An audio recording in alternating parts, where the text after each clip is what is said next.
BioShock was released in 2007 to much critical praise and fanfare.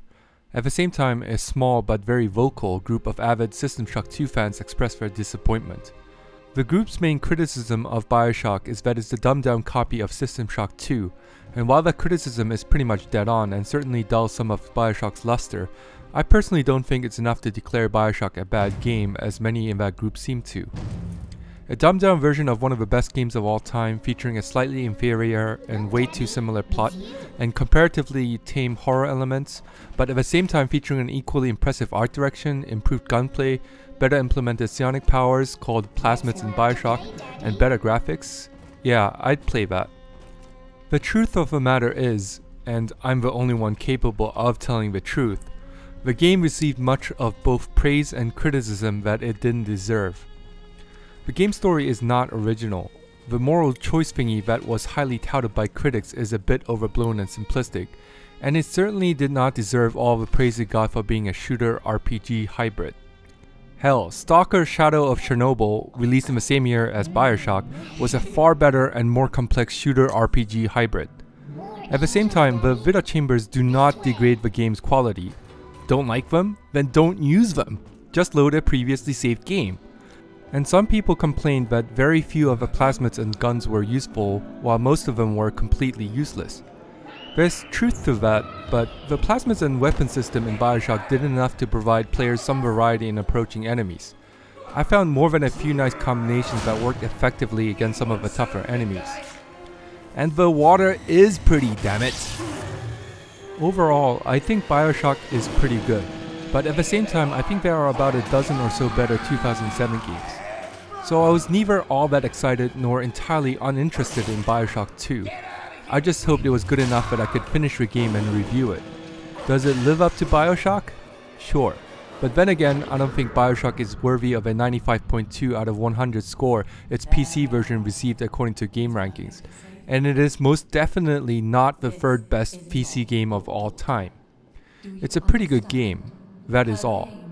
And that's pretty much true of BioShock 2. It's a pretty good game, that is all.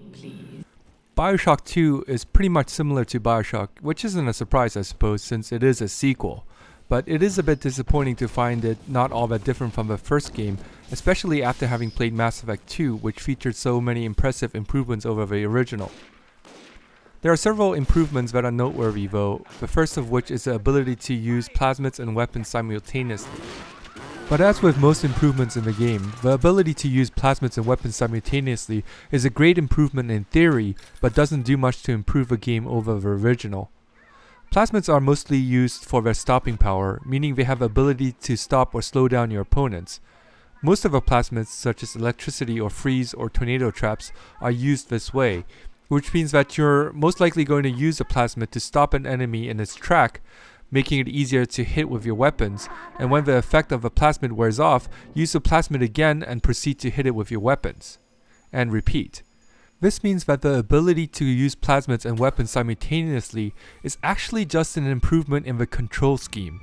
You did the same exact thing in BioShock. Use plasmids to stop your enemies, then hit them with your weapon.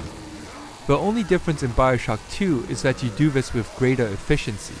The other plasmids basically deal damage over time, so the ability to use those plasmids and weapons simultaneously just means that you are now able to deal greater damage per second, because you don't waste time switching between plasmids and weapons. BioShock 2 does feature tougher enemies, so that your ability to deal greater damage per second is mitigated by your need to deal greater damage per second. But does this actually improve gameplay? Sure, the switching between plasmids and weapons in BioShock was a bit annoying and may have resulted in many players choosing to use only plasmids or weapons. But this BioShock 2 improvement is not as big a deal as the developers make it out to be, and it doesn't improve gameplay that much. If anything, it merely serves to highlight one of BioShock's flaws. It makes me wonder why it wasn't included in the original to begin with. Another BioShock 2 improvement over the original is a bit more substantial than the above mentioned improvement. The best part of BioShock's shooting was taking down the big daddies. At least it was for me. The splicers were kind of meh. They came at you 3 or 4 at a time and you gunned them down. That was about it. Sure, some had some interesting abilities like crawling on ceilings and whatnot, But as with most things in BioShock, it was more interesting in theory than in practice. Them crawling on ceilings meant you shot them down while they're standing upside down instead of right side up. How exciting. But the Big Daddies were interesting to fight. They were tough and mean, basically meaning that they had a lot of hit points and dealt a lot of damage. So there was need for caution and, dare I say, tactics when approaching them. By tactics, I basically mean that you could choose their area to fight them and lay out traps. And of course, employing tactics was feasible because they didn't attack you unless you attacked them.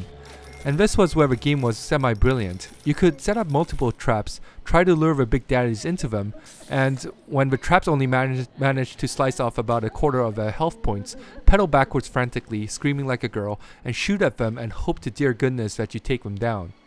That was kind of fun. BioShock 2's biggest improvement is that you have more opportunities to engage in such fights. Along with Big Daddies, you also get to fight other semi-bosses like Brutes and Big Sisters. Brutes are basically Big Daddies without guns. They have lots of health points, they charge at you, they deal huge melee damage, and they throw things at you, which makes up for their lack of guns. I'll mention Big Sisters in a bit. But the best of such set pieces was fighting a horde of splicers while a little sister extracts Adam. Kind of similar to what you did near the end of BioShock, where you escorted a little sister and tried to prevent splicers from killing her.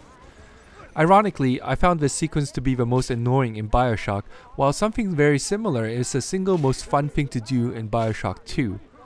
There are basically two differences between the escort little sister sequence in BioShock and the set pieces in BioShock 2. The first difference is that the little sisters that you're protecting in BioShock 2 don't die. All the splicers do is interrupt the little sister, meaning that the set piece will run longer if you don't get the splicers off of her, and consequently you will end up fighting more splicers than you would if the little sister were not interrupted. Basically, it frees you to concentrate on fighting with splicers in a manner of your choosing, so you have a little bit of leeway in how to approach them. While in the BioShock sequence, you are pretty much forced to kill them as quickly as possible because you didn't want them hurting the little sister. The second difference is that you have more time to set up traps and survey the battlefield before you engage the splicers, because you decide when to let the little sister down and start extracting Adam. The reason why these set pieces are so enjoyable is, well, mainly because you fight a horde of incoming splicers instead of fighting the usual 2 or 3 that travel together. 2 or 3 splicers don't present much of a challenge. The only challenge they present is in trying to minimize the damage you suffer because you don't want to waste your health packs. But fighting 10 or so splicers is quite hectic, and employing good tactics and setting up traps in the right places becomes crucial. It's these set pieces that are the most enjoyable and pretty much the best improvement over the original game. You also get the sense that you're a Big Daddy this time around. The original had something similar near the end of the game in which you got to don a Big Daddy suit. In theory, that was great, because who doesn't want to be a Big Daddy? But in practice, it was cumbersome and awkward because you moved very slowly, your health remained the same, and your vision was impaired slightly. Thankfully, BioShock 2 has improved on that experience quite a bit. One of the ways the game sells the notion that you're a Big Daddy is that your footsteps are loud and things around you shake when you jump. It's kind of fun just running around. The biggest way in which the game fails to make you feel like you're a Big Daddy is that your health points are pretty low. I mean, the Big Daddies have lots of health points, and the forte is soaking in damage while charging at the enemies. You do that in BioShock 2 as a Big Daddy, you're going to die. Guaranteed. Because it takes only like 3 or 4 bullets from a pistol to get you killed in the beginning, though you can upgrade your health later on. That kind of takes the fun out of being a Big Daddy. But thankfully, the best part of being a Big Daddy is preserved, and that's going around and drilling holes into people. The drill is a lot of fun to use. I guess in theory, it's not all that different from the wrench in the first game, but I found the drill more fun to use than the wrench. I'm not entirely sure why, to be honest, but I guess drilling a hole in someone's stomach is simply more satisfying than whacking someone's head with a wrench. Near the end of the game, I pretty much forsook all the weapons and exclusively used plasmids and the drill. Using the tornado plasmid and sending them flying in the air and drilling them as they crash down onto the floor is a lot of fun.